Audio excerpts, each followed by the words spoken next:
Assalamualaikum dan salam sejahtera kepada bangsa mekanika. Bertemu lagi kita hari ini untuk review motosikal cruiser. Ya, motosikal kebudayaan Amerika Syarikat. Memang dekat USA lah bermulanya era motosikal cruiser ataupun easy rider ataupun chopper macam-macam lah. Tapi genre dia tu memang disebut sebagai cruiser. Motosikal cruiser ni dia sebenarnya lebih kepada lifestyle berbanding kepada alat pengangkutan. Namun apabila ia semakin moden, semakin banyak macam tu, banyak pengeluar lain cuba ikut trend Mat Salleh ni, USA ni. Termasuklah company-company seperti ini, Royal Enfield. Ini model Super Meteor 650. Jadi hari ni kita nak review motosikal yang bagi saya dalam kelas dia antara yang paling sedap lah saya pernah bawa. Okey, tapi sebelum itu, pada ada luar saya mungkin baru saja menemui channel Mechanical Issues, jangan lupa butang subscribe, butang like dan juga butang lonceng. Terima kasih.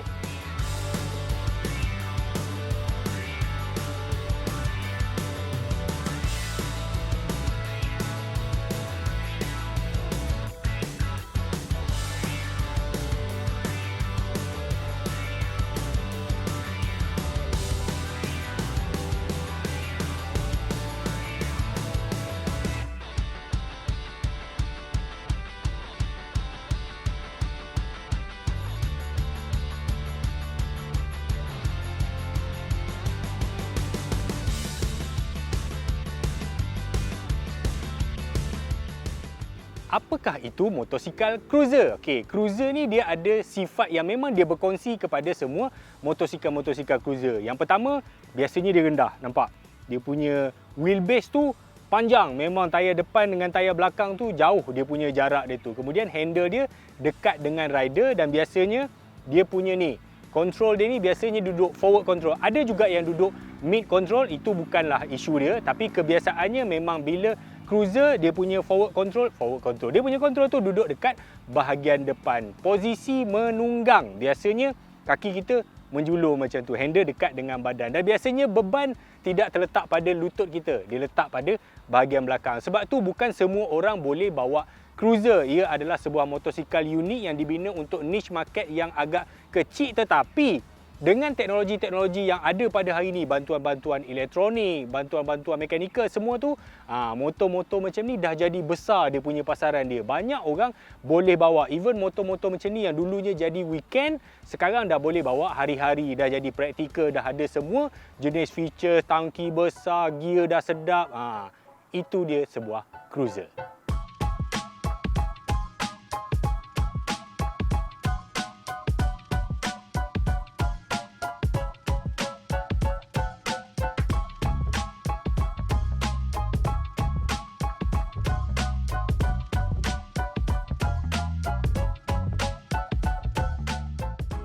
Kalau dalam arena jenama motosikal, Royal Enfield ni jenama asal daripada British, dah dijual kepada India tahun 1950-an macam tu lah. Tapi kalau kita tengok dari sudut sejarah, waktu penubuhan dia 1901 sampai hari ni, Royal Enfield tidak pernah berhenti membuat motor. Maksudnya dia satu-satunya syarikat yang paling tua dalam dunia. Sejak ditubuhkan sampai hari ni dia tak pernah berhenti pun buat motor. Ada syarikat yang lebih tua tapi dia dah berhenti, dah bankrupt, kemudian dibeli company lain baru dia buat balik. Tak. Yang Royal Enfield ni memang daripada dulu dia tak pernah stop buat motor. Jadi, jenama British dengan teknologi daripada India. Sebab itu kita boleh tengok harga motor Royal Enfield ni dah memang boleh dengar sangatlah. Dah jadi macam harga motor Jepun je. Dan dengan model ini, okey, ini menarik sebab saya rasa dia dah sampai satu peringkat bahawa Royal Enfield cuba untuk naik setapak lagi. Tidak lagi menjadi sebuah motosikal murah, sebuah motosikal rakyat, bajet macam tu. Dia dah letakkan banyak teknologi-teknologi baru supaya motor ni lebih kompetitif dan boleh bersaing dengan jenama-jenama premium. Kepada anda yang mungkin pertama kali tengok, mungkin dia akan lawan Honda Rebel, apa ni, Kawasaki Vulcan S. Tapi sebenarnya kalau anda tengok finishing dengan semua yang ada pada motor ini, kalau anda nak letak sebelah dengan Triumph Bobber atau Speedmaster sekalipun, memang tak malu langsung. Kualiti binaan, equipment yang dia bagi memang best lah.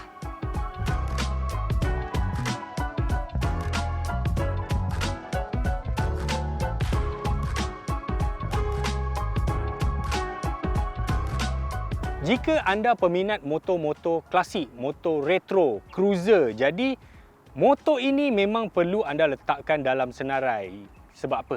Yang pertama, design. Betul, design dia memang sampai. Kadang-kadang ada manufacturer dia cuba buat klasik tapi dengan dia campur aduk beberapa komponen moden, dia dah jadi tak nampak retro. Yang ini memang bagi saya dia sampai. Kalau tengok dia punya design overall, okey. Kalau kita tengok dekat barisan model Royal Enfield sebelum ni, okey, untuk series 650, okey, dia ada Continental GT dan juga Interceptor, dua motor yang berbeza. Kemudian dia tambah dengan varian ini. Alright, ditambah. Sebenarnya dia bukan tambah varian, dia buat satu model lain. Okey, walaupun dia berkongsi enjin tapi dia punya chassis, dia punya frame semua lain. In fact, dia adalah motosikal Royal Enfield pertama yang pakai upside down fork daripada Showa. Ya, dah pakai upside down fork daripada Showa lagi. Dan juga dia punya pemilihan saiz tayar, okey. Depan dia 19 100, belakang dia 16 150. Jadi tayar ni pun dia ikut macam style Harley Sportster. Apa lagi sifat yang menjadikan dia sebuah cruiser? Ya, dia punya seat rendah 740mm. Kebanyakan manusia normal macam saya 178 memang boleh berdiri teruslah. Memang rendah, cukup rendah dan cukup selesa. Lepas tu finishing kecil. Tengok dia punya exhaust. Walaupun sekali tengok tak berapa lawa, 3-4 kali tengok kena jugalah dia dengan kiri kanan dia. Dan bunyi dia juga sedap. Nak dengar bunyi dia? Okey, jom.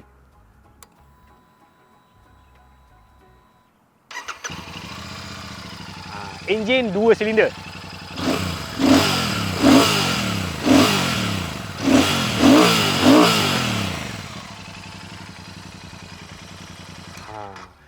Bunyi dia idle, bunyi dia rev, masa bunyi dia accelerate, dia memang ada bunyi typical macam Harley itulah, bunyi potato tu kan. Jadi kalau pesaing-pesaing dia yang lain, kebanyakan bunyi dia adalah bunyi 2 silinder paralel yang memang typical bunyi 2 silinder. Tapi yang ini memang dia ada bunyi klasik cruiser tu sendiri. Dan sebenarnya benda yang mengagumkan saya waktu pertama kali saya tengok motor ni adalah dia punya effort untuk buat dia punya finishing. Kalau anda boleh tengok dekat dia punya finishing, dia punya trimming kecil. Contohnya dia punya throttle body tu dia tutup supaya bagi nampak gaya macam carburetor sikit lah. Lepas tu tengok dekat bahagian switch dan juga meter-meter dia. Kebiasaan motor cruiser yang berkongsi platform. Contohnya motor tu cruiser tapi dia gunakan daripada platform motor lain. Tak kisahlah daripada motor klasik ke motor whatever, naked ke, dia punya street bike ke.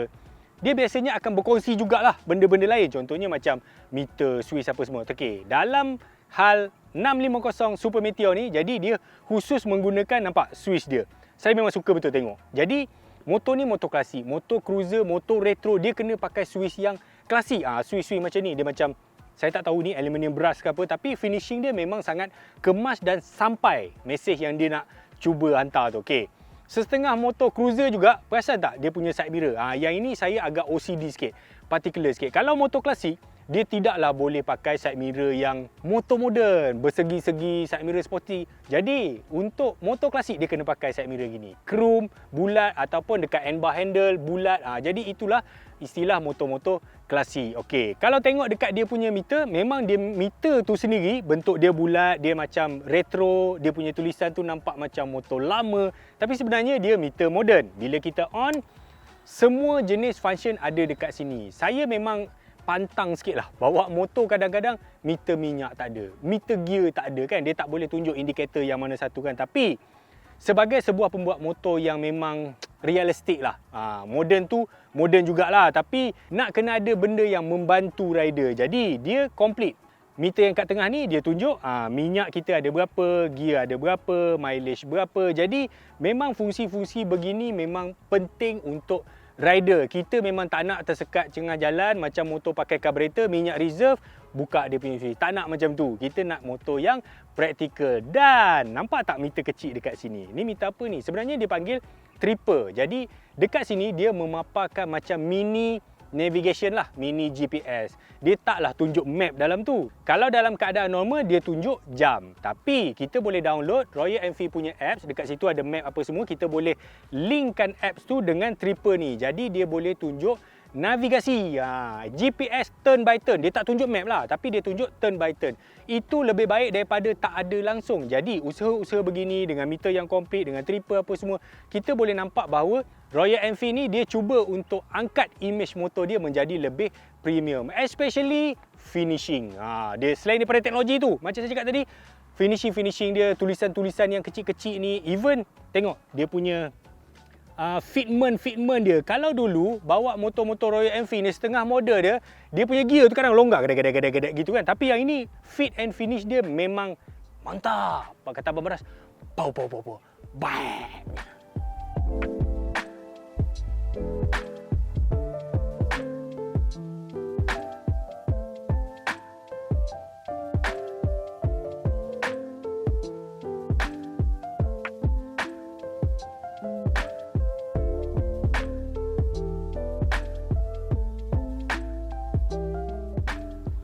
Jadi riding dia macam mana? Okey, jika anda memang peminat cruiser, handle dekat, seat rendah, forward control, posisi menunggang dia memang genuine sebuah cruiser. Dia bukan pura-pura untuk menjadi cruiser. Dia punya enjin 650cc, sama macam Continental GT dan juga Interceptor 47 horsepower, tetapi dia ada perubahan sikit yang saya dibagi tahu. Dia punya exhaust dengan intake dia, dia ada tweak sikit lah supaya motor ni sesuai dengan dia punya sifat lah. Okey. Dia punya chassis, dia punya frame apa semua ni memang tak sama dengan Continental GT. Okey, dia punya swing arm pun tidak sama. Jadi karakter riding dia yang ini dia jadikan dia lebih modern. Untuk suspension, depan dia bagi USD fork daripada Showa. Ni first dalam keluarga Royal Enfield. Depan dia bagi brake 4 port Bybri dengan ABS single disc. Single disc memang cukup. Belakang ada ABS juga, Bybri juga 2 port. Okey. Dari segi riding, dia punya suspension ni depan sedap, belakang dia ada rasa macam keras sikit kalau kita naik seorang. Kalau naik 2 orang, settle terus masalah tu. Dia keras tu rasa masa bila? Masa kita dekat B-road, langgar lubang macam tu. Tapi dekat highway memang sedap. Cruising speed untuk motor ni 100 sampai 130. Berapa top speed? Kami sendiri tak uji berapa top speed dia. Sebab motor-motor macam ni memang tidak direka untuk kelajuan tinggi. Memang dia punya kelajuan malar dia tu 100 sampai 130 memang itu yang paling sesuai dan paling selesa. Okey, motor ni juga dia punya low end power dia. Jadi torque dekat bawah tu dia memang sentiasa ada. Anda mungkin akan komplain, 650 tak laju lah, top speed 106, 107 dia. Ya, anda boleh komplain macam tu. Tapi ada juga orang kata, daripada 650 baik beli 350, sama ke top speed lebih kurang tu je. Tak. Bila kapasiti enjin tu besar, piston ada 2 besar dan stroke panjang, dia membantu dari segi torque, daya kilas. Okey. Contohnya bila kita dekat highway, okey. Bila kita dekat highway, bila nak memotong, ini kita perlukan torque. Dan juga bila kita lalu dekat kawasan berbukit, keluar daripada corner naik bukit tiba-tiba kan.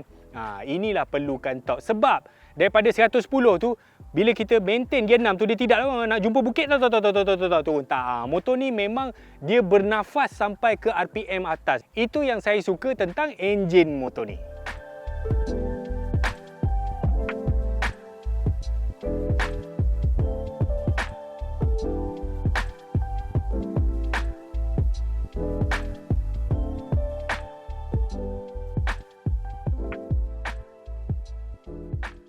Jadi itulah tentang Royal Enfield Super Meteor 650. Jadi dalam pasaran motor ini, harga dia berapa? Harga dia sekitar 37,000 bermula. Okey.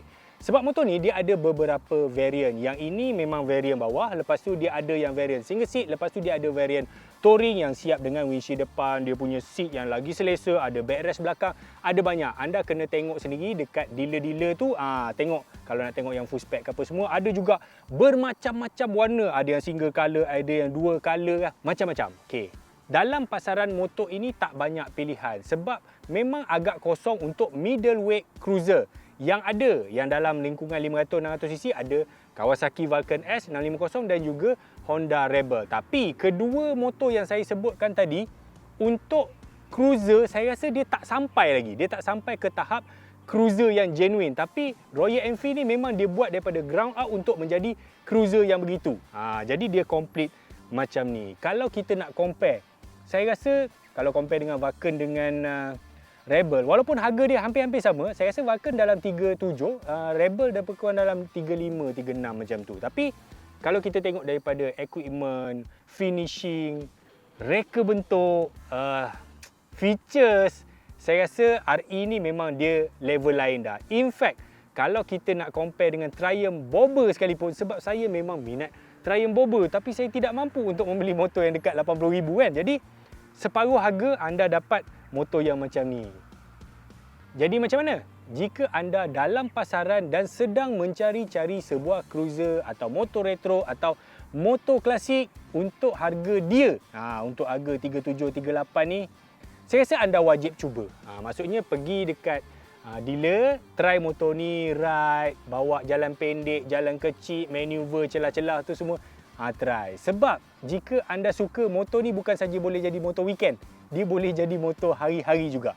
Okey, itulah saja review kita pada hari ini. Terima kasih kepada anda yang berjaya menonton sampai habis, dan di luar sana mungkin anda selalu tengok motosikal yang kami review, kereta yang kami review, ada Abang Beras, ada Amirul, ada Brian, ada saya. Jadi ada orang dia mungkin lupa nak subscribe. Jadi bantulah kami dengan tekan butang subscribe, butang like dan juga butang lonceng. Dan tekanlah like ke, share ke apa, komen ke apa kat bawah tu, right? Terima kasih dan Assalamualaikum.